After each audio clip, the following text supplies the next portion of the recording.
ప్రపంచ చరిత్ర ఒక పుస్తకంగా రాయడం అంత సులభం కాదు. డాక్టర్ నందమూరి తారక రామారావు గారి నటన గురించి కూడా పుస్తకం రాయాలంటే సాధ్యమయ్యే పని కాదు. అమలు చేశారు మన వాళ్ళు కొందరు. ఈ ప్రపంచ చరిత్రలో జరిగిన పరిణామ క్రమాన్ని సరళమైన భాషలో సామాన్యులకు అర్థమయ్యేటట్టుగా పుస్తకాన్ని తీసుకురావడం చాలా ముదావహమైనటువంటి విషయం అని చెప్పి నేను మనం చేస్తున్నాను. ఈ వివిధ సంఘటనలు క్రమేణా ఎలా మారాయి, వర్తమానం భవిష్యత్తును ఎలా ప్రభావితం చేస్తాయి అనే విషయాన్ని ఎప్పుడు చరిత్ర చెప్తూ ఉంటుంది మనకి. చరిత్ర దానంతరం అది రాసుకోదు. చరిత్రను కూడా ఎవరో ఒకరు రాయాలి.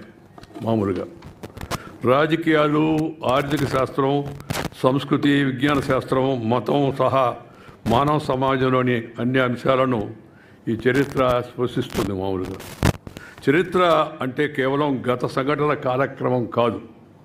చరిత్రలో అదొక భాగం మాత్రమే. మన గుర్తింపులకు చరిత్ర అనేది ఒక పునాది. అది మన ఉనికికి సాక్షి మాత్రమే.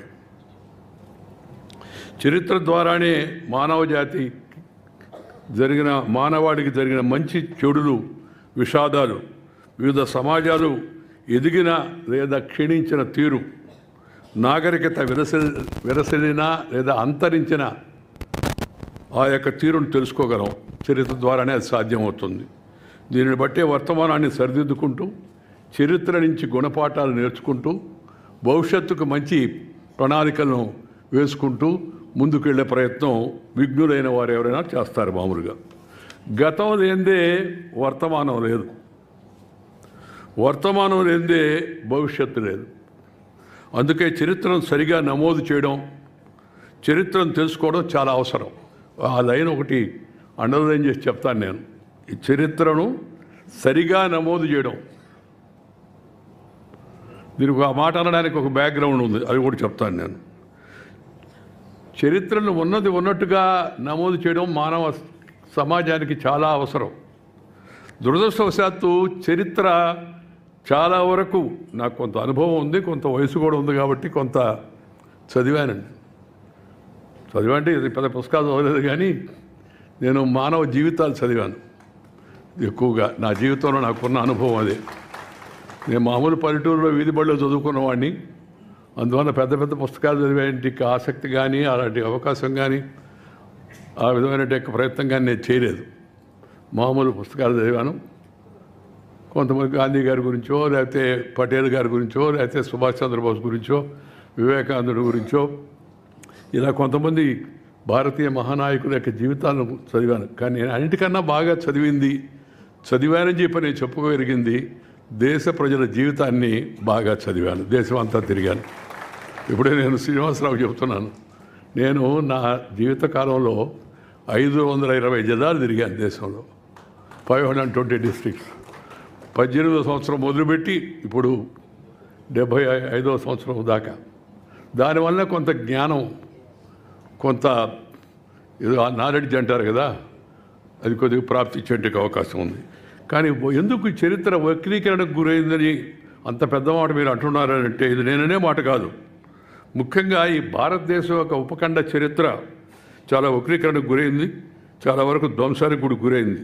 ఎలాగూ ఈ దారిలో పయనించేదానికి వెంకటేశ్వరరావు కొంత ప్రయత్నం చేశాడు. కాబట్టి నా సలహా ఏంటంటే, ప్రపంచ చరిత్ర గురించి రాశారు, మంచిది. భారతదేశం యొక్క చరిత్ర కూడా రాసేదానికోసం ప్రయత్నం చేయండి.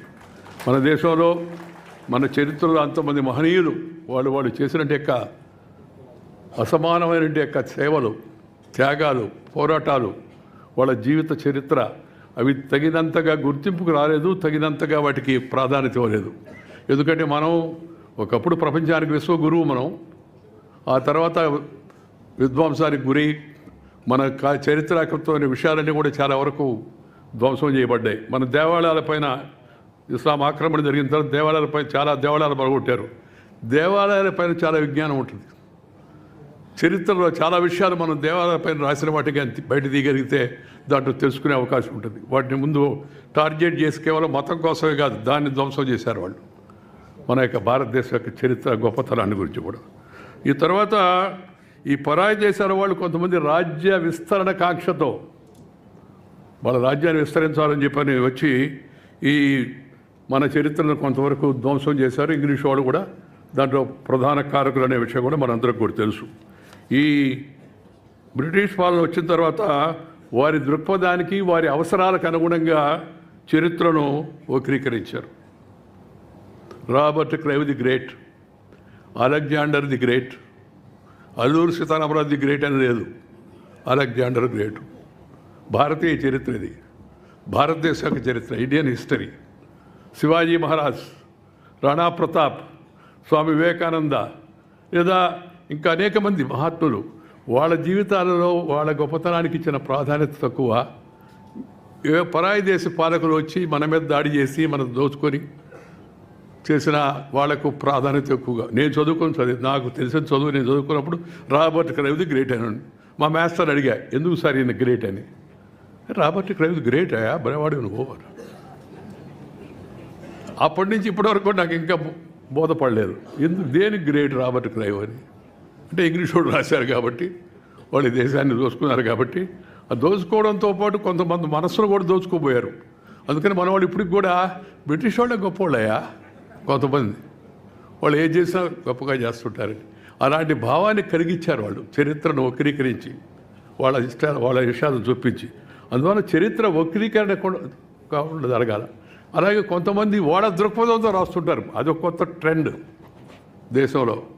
వారికి ఏదో ఒక కొంతమంది లెఫ్ట్ హిస్టర్నో రైట్ హిస్టర్నో ఆ హిస్టర్నో ఈ హిస్టర్నో ఏదో ఆ దృష్టిలో పెట్టుకొని చరిత్ర రాయడం కూడా మనం చూస్తూ ఉన్నాం. రాశారు కూడా, దాంట్లో అనుమానం కూడా లేదు. ఈ వెంకటేశ్వరరావు గారు రాసిన ఈ ప్రపంచ చరిత్రలో తనకు తెలిసిన తాను సేకరించిన సమాచారాన్ని బట్టి ఏదో దృక్పథంతో కాకుండా ఉన్నది ఉన్నట్టుగా సరళమైన భాషలో మన ముందు పెట్టాడు. అందువలన అది సంతోషించాల్సిన అంశంగా నేను భావిస్తూ ఉన్నాను. మన వద్ద అంకెల వ్యవస్థ మన దగ్గర ఉండింది, దాన్ని మన దగ్గర అరబ్బులు నేర్చుకున్నారు.